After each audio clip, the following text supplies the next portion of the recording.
দুটি দানব আকৃতি গোভূত একটি বাঘকে ঘিরে ধরেছে।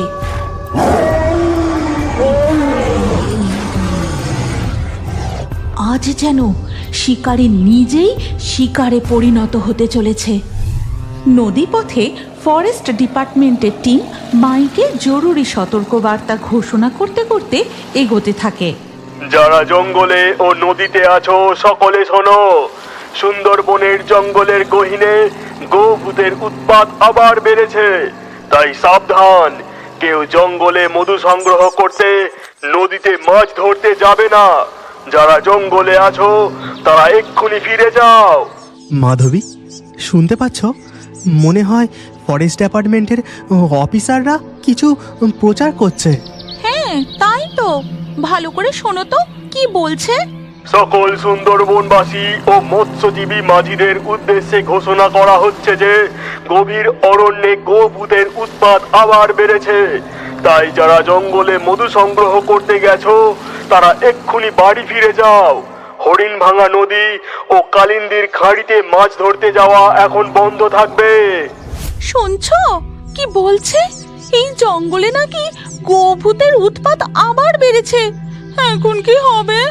মধু কাটতে বেইরে যখন পড়েছি, তা মধু না নিয়ে কেমনে বাড়ি যাই বলো? চলো চলো, কিচ্ছু হবে না।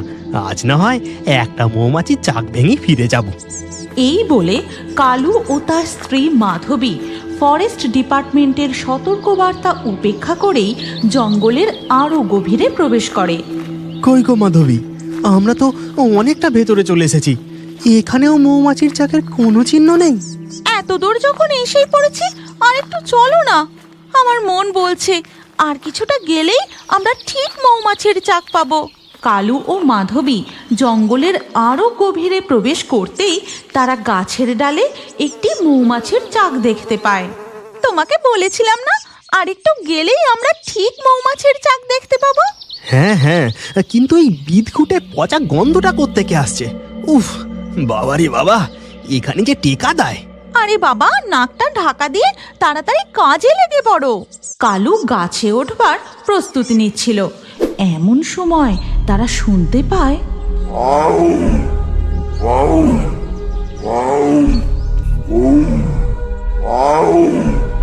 সর্বনাশ! মনে হয় হাত দশেকের মধ্যেই বাঘটা আছে। একদম চুপ, আওয়াজ করো না। কালু আর মাধবী তাড়াতাড়ি করে গাছের আড়ালে লুকিয়ে পড়ে। তারপর তারা দুজনে দেখে সুন্দরবনের বিখ্যাত রয়্যাল বেঙ্গল টাইগার হাত ৫-৭ দূর দিয়ে হুঙ্কার দিতে দিতে যাচ্ছে। ঠিক তখনই বাঘের হুঙ্কারের শব্দ ভেদ করে আরও একটা অদ্ভুত গর্জন ভেসে আসে। বাঘটি সাথে সাথে চুপ করে যায়। মাধবী দেখো, বাঘটা যে দাঁড়িয়ে পড়লো। কি ব্যাপার বলো তো? আমাদের গন্ধ পেয়ে গেল নাকি? না না, ওই বিকট গর্জনের আওয়াজটা পেতেই বাঘটা থেমে গেল। মনে হয় ওই আওয়াজটাতেই বাঘটা ভয় পেয়েছে। এরপর আবার ওই বিকট অদ্ভুত গর্জন। এবার বাঘটা যেন ভয় দৌড়তে শুরু করে। আশপাশ দিয়ে এক ঝাঁক টিয়া পাখিও ভয়ে উড়ে যায়। বলছি শোনো না, আমাদের না আর এখানে থাকাটা উচিত হবে না। চলো আমরা বাড়ি ফিরে যাই। হ্যাঁ, তুমি ঠিক বলেছ। চলো আমরা বাড়ি ফিরে যাই। এই বলে মাধবী ও কালু বাড়ির উদ্দেশ্যে হাঁটা শুরু করে।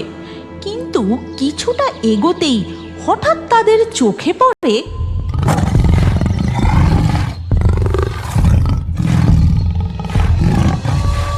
দুটি দানব আকৃতি গোভূত একটি বাঘকে ঘিরে ধরেছে।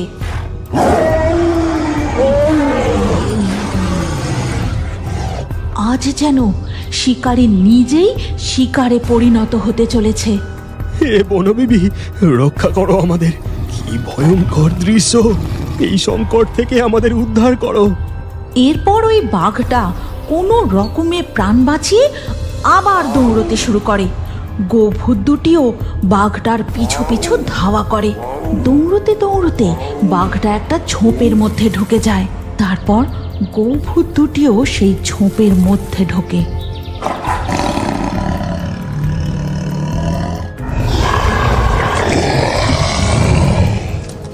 মুহূর্তের মধ্যে সব শান্ত।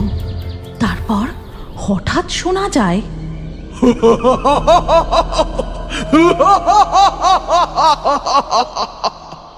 শুনতে পাচ্ছ? এটা কোনো মানুষের হাসির শব্দ না। হ্যাঁ তাই তো। আর অদ্ভুত ব্যাপার, বাঘটাও তো ওই ঝোপের দিকেই ঢুকলো। নিজের চোখ আর কানকে বিশ্বাস হচ্ছে না। যেখানে দানবের মতো ভয়ঙ্কর গোভূত বাঘের শিকার করে, সেখানে মানুষের অট্টহাসি। মাধবী, এক্ষুনি এখান থেকে পালিয়ে চলো। এই জঙ্গল এখন আর নিরাপদ নয়। এই বলে কালু ও মাধবী কোনো রকমে প্রাণ হাতে নিয়ে তাদের বাড়ি এসে পৌঁছায়। এরপর ধীরে ধীরে সন্ধ্যা হয়ে যায়। কেটে যায় বেশ কিছুদিন। মাধবী, আজ কটা মাছ ধরে নিয়ে আসি। এইভাবে ভয়ে বাড়িতে বসে থাকলে পেট চলবে কি করে? সাবধানে যেও। দুগ্গা দুগ্গা দুগ্গা দুগ্গা। এরপর কালু জাল নিয়ে বেরিয়ে পড়ে।